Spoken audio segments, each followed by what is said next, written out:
Vamos abrir nossa Bíblia, por favor, a sua Bíblia, ou acessá-la, no livro de Marcos, capítulo 10. Marcos, capítulo 10, a partir do versículo 35. Marcos 10, a partir do versículo 35, a gente vai conversar um pouco. Me dê mais ou menos aí uns 15 minutos, se você puder, e eu vou tentar ficar mais ou menos entre 15 e 20 minutos. Diz assim a palavra do Senhor, então. Foi então que Tiago e João, filhos de Zebedeu, chegaram mais perto dele e lhe solicitaram: Mestre, desejamos que nos concedas o que vamos te pedir. E lhes indagou Jesus: Que quereis que eu vos faça? Ao que rogaram: Permite-nos que, na tua glória, nos assentemos um à tua direita e outro à tua esquerda. Ponderou-lhes Jesus: Não sabeis o que estás pedindo. Podeis vós beber do cálice que eu vou beber e ser batizados com o batismo com que estou sendo batizado? Podemos, replicaram eles. Então Jesus lhes revelou: Sim, bebereis o cálice que eu bebo, e de fato recebereis o batismo com que eu sou batizado. Todavia, assentar-se à minha direita ou à minha esquerda não cabe a mim conceder. Esses lugares pertencem àqueles para quem foram preparados. Assim que os outros 10 ouviram esse assunto, ficaram indignados contra Tiago e João. Jesus, por sua vez, os convidou e orientou: Sabeis que aqueles que são considerados governantes das nações as dominam e as pessoas importantes exercem poder sobre elas? Contudo, não é assim que ocorre entre vós. Ao contrário, quem desejar tornar-se importante entre vós deverá ser servo. E quem ambicionar ser o primeiro entre vós, que se disponha a ser o escravo de todos. Porquanto, nem mesmo o Filho do Homem veio para ser servido, mas para servir e dar a sua vida em resgate por muitos. Pai bendito, nós estamos felizes, Senhor, por estarmos juntos aqui e por sentirmos a Tua presença em nós, nesse lugar. Obrigado, Senhor, porque o Senhor veio conosco, o Senhor retornará conosco, o Senhor está sempre junto a nós, manifestando a promessa do Senhor Jesus de ser Deus conosco.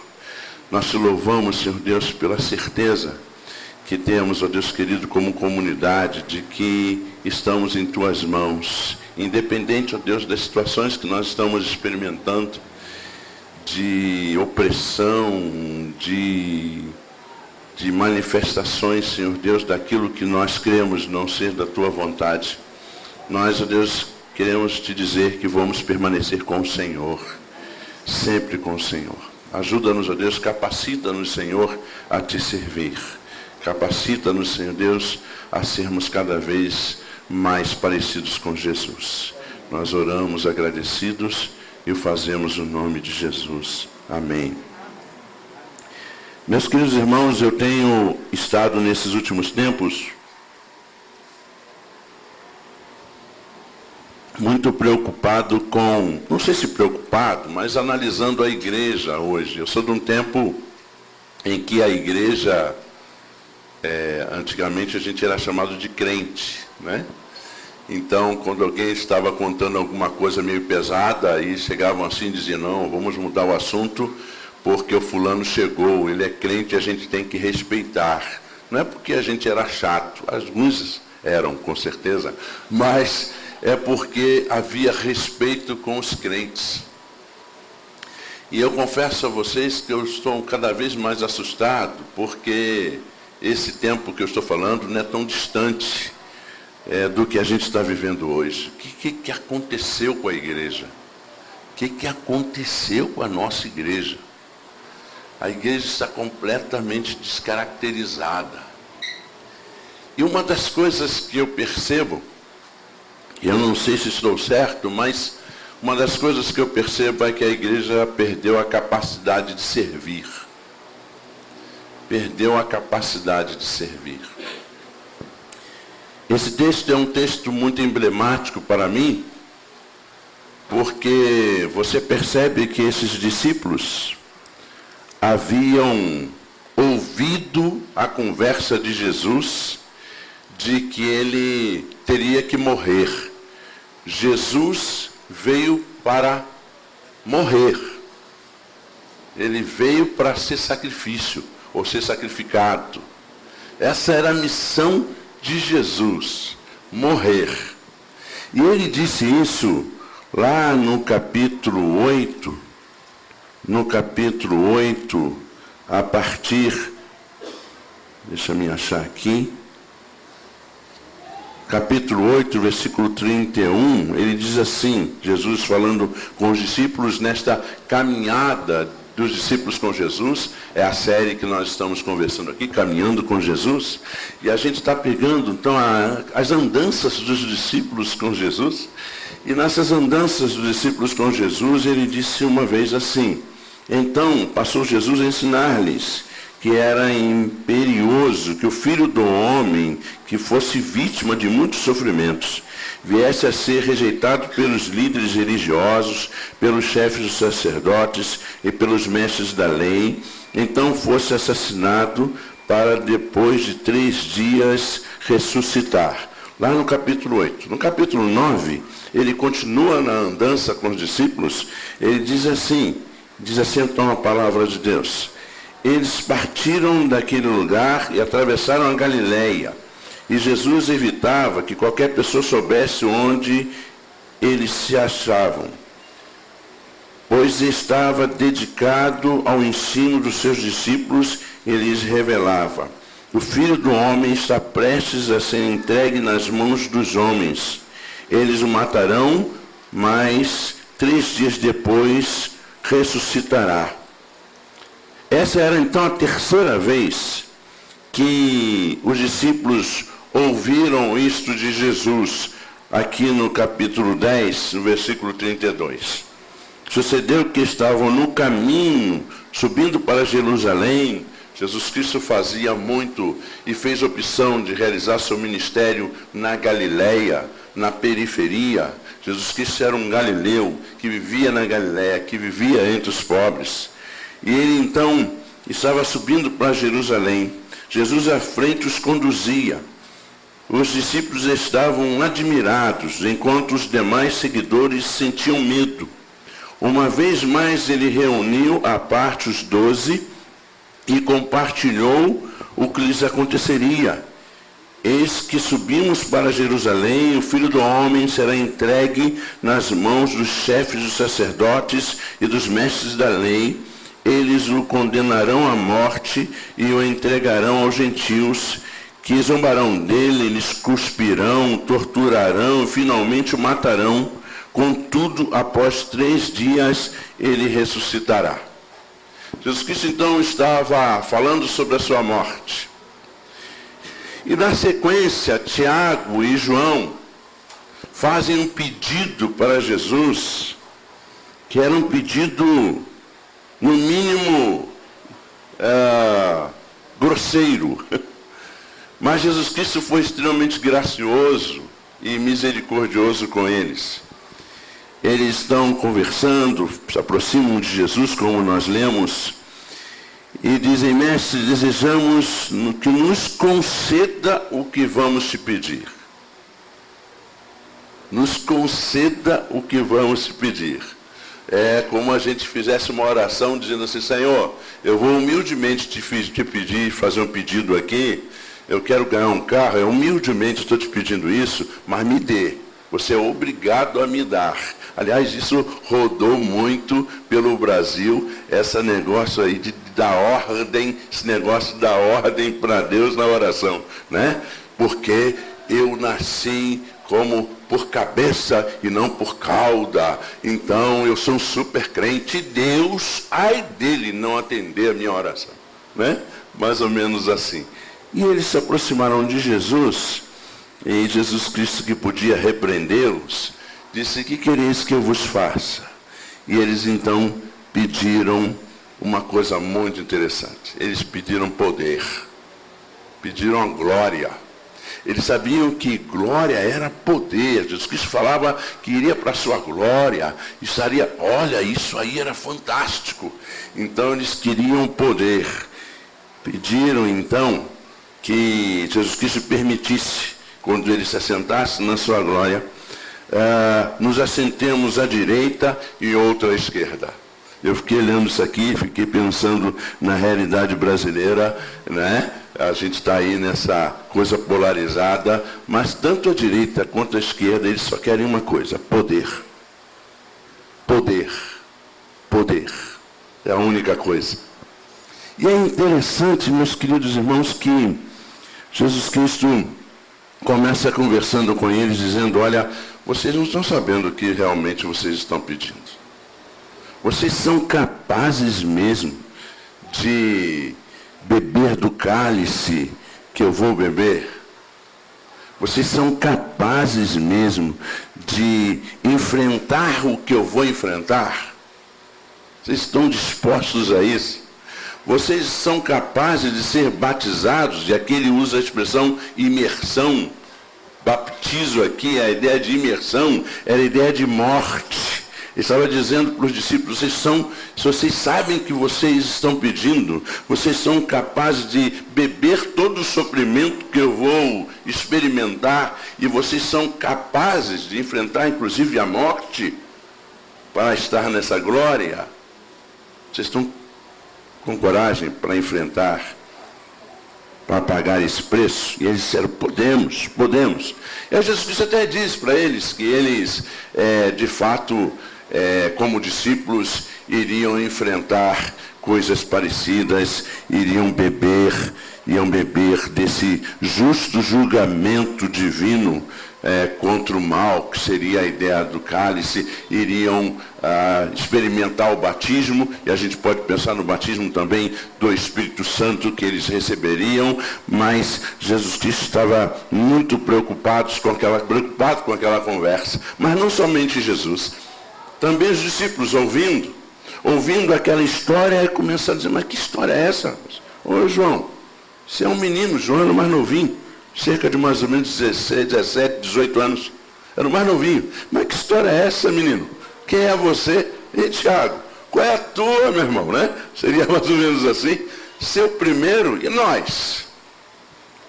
E nós?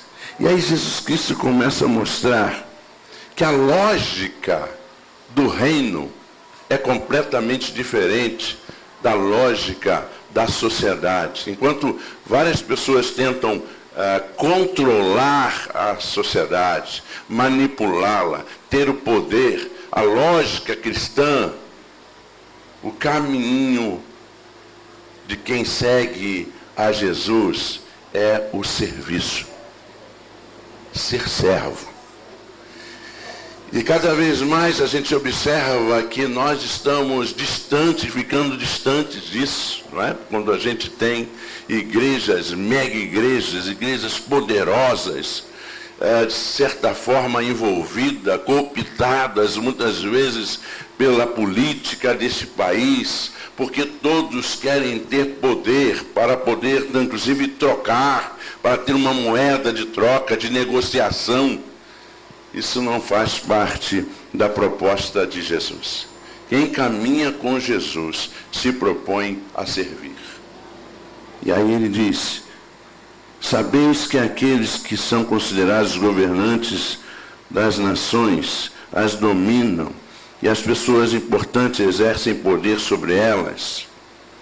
Contudo, não é assim que ocorre entre vós.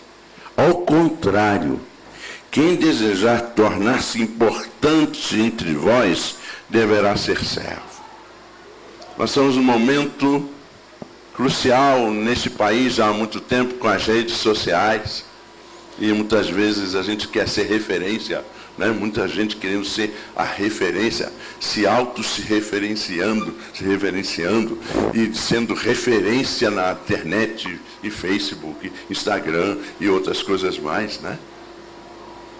A gente tem que ter muito cuidado com essa armadilha. Porque quando a gente se torna autorreferência, a gente tira a referência que há em nós, que é o Jesus que habita em nós. Ele sim tem que ser a maior referência para nós. Porque pecado é idolatria. Quando eu me autorreverencio, ou referencio, quando eu me coloco acima de todas as coisas, eu me torno idólatra. Porque eu adoro a mim mesmo. Eu adoro a minha imagem, eu adoro a maneira que eu escrevo, eu adoro ser elogiado, ser amado pelas pessoas. Se eu não sentir isso, eu fico totalmente desesperado. Isso é tirar Jesus do centro e a gente se coloca no centro. Mas é muito interessante que Jesus Cristo, quando continua a sua conversa, ele diz: quem ambicionar ser o primeiro entre vós, que se disponha a ser escravo de todos. E aí, o texto me fez caminhar para o Evangelho de João, lá no capítulo 13, eu não vou ler todo o Evangelho, mas esse Evangelho estava aqui dizendo, Jesus Cristo estava perto da sua morte. E aí Jesus Cristo pega uma toalha, lembra disso? Pega uma toalha, pega uma bacia e começa a lavar os pés dos discípulos. Começa a lavar os pés dos discípulos e ali ele identifica inclusive o traidor. Ele lava os pés inclusive do traidor. E aí é muito interessante que o texto diz assim no versículo 12: após haver lavado os pés dos seus discípulos, tornou a vestir sua capa, voltou a sentar-se à mesa e lhe indagou: compreendeis o que vos fiz? Vós me chamais mestre e Senhor, e estáis certos, pois eu de fato sou. Dessa maneira, se de vós eu sou Senhor e mestre, e ainda assim vos lavei os pés, igualmente vós deveis lavar os pés uns dos outros. Dei-vos um exemplo, para que, como eu vos fiz, assim também vós o façais. Vocês estão entendendo? A perspectiva do reino de Deus é o serviço. É o serviço. E aí Jesus Cristo começa dando o exemplo do serviço dele para nós. O texto diz assim, voltando em Marcos: porquanto nem mesmo o Filho do Homem veio para ser servido, mas para servir e dar a sua vida em resgate por muitos. É muito interessante pensar em duas palavras aqui. Primeiro, a proposição por, que em grego é ante, é em vez de, em lugar de, em substituição de, ou substituição a. Jesus Cristo, ele foi resgate em nosso lugar. E a outra palavra justamente é resgate, que era um pagamento, era comprar a liberdade de um escravo ou de um prisioneiro, mas comprar com um preço muito alto. E o nosso pecado foi cósmico, foi toda a natureza, todo o universo foi corrompido pelo pecado. Havia necessidade de um sacrifício. E Jesus Cristo, então, se coloca como esse sacrifício. Porque o amor que transforma vidas, ele é um amor manifesto em sacrifício. Sacrifício substitutivo. Jesus Cristo foi o sacrifício em nosso lugar. E ele foi resgate. Ele veio para nos resgatar. E aí, meus queridos irmãos, quando a gente olha isto aqui, a gente entende que a gente precisa amar as pessoas com profundidade em nossas vidas. Independente de quem seja, independente de ser diferente de nós, precisamos amar e servir as pessoas. A igreja local hoje, pelo menos aquilo que eu tenho observado, perdeu a perspectiva do serviço. Que nossa igreja brasileira, nessa caminhada com Jesus, que a gente está já tendo há muitos anos, cada um aí no seu tempo, mas nessa nossa caminhada como comunidade de fé, que a gente aprenda a servir. E não é somente servir na igreja, com coisas de igreja, com atividades da igreja, é bom, até porque nós precisamos da ajuda de todos. Mas o reflexo de Jesus na sua vida tem que ser na vida do outro. Lá no seu trabalho, lá na sua universidade, onde você estiver, você tem servido as pessoas? Você tem se colocado à disposição para dizer, olha, eu estou aqui porque Jesus Cristo me serviu, entregando a sua vida em meu lugar. Eu entendi isso, eu nada merecia, mas Ele fez isso por mim, para me resgatar. Portanto, eu vou servir ao outro, porque eu não quero ser a referência. Eu quero que Jesus seja a maior referência de minha vida, independente do que eu faça. Que a nossa igreja brasileira seja uma igreja de pessoas servidoras, de pessoas que amem servir aos outros, servir ao Senhor, servindo aos outros, sem olhar a quem, com muito amor, com muita radicalidade no amor. Amém? Que Deus nos abençoe, que a graça do Senhor seja constante sobre nós. Vamos orar? Pai, muito obrigado, porque nós fomos um dia resgatados pelo sangue do Cordeiro, o Cordeiro que foi morto em nosso lugar. Obrigado, Senhor, porque Jesus, a segunda pessoa da Trindade, resolveu vir a este mundo, se fazendo gente, para morrer como sacrifício em nosso lugar, para que nós pudéssemos ter a possibilidade de servir aos outros como Ele nos serviu. Guarda-nos, Senhor Deus, que a gente compreenda de fato o Teu Evangelho, que a gente veja no Rio de Janeiro cristãos que sirvam aos outros e que compreendam, Senhor, o amor que o Senhor derramou sobre nós através de Jesus Cristo. E que a gente possa refletir, Senhor Deus, essa compreensão desse Evangelho, no cuidado com o outro, no amor pelas pessoas que estão à nossa volta. Ajuda-nos, ó Deus, a sermos igreja nessa cidade. Ajuda-nos, ó Deus, a sermos instrumentos Teus, para que, Senhor Deus, possamos, como igreja Tua, ser agentes de transformação nessa cidade para a honra e glória de Jesus. Tenha misericórdia de nós, Senhor. Carecemos da Tua ajuda. Obrigado, Senhor Deus, porque o Senhor nos serviu, entregando a Sua vida em nosso lugar. Nós oramos agradecidos, Senhor, em nome de Jesus. Amém. Amém.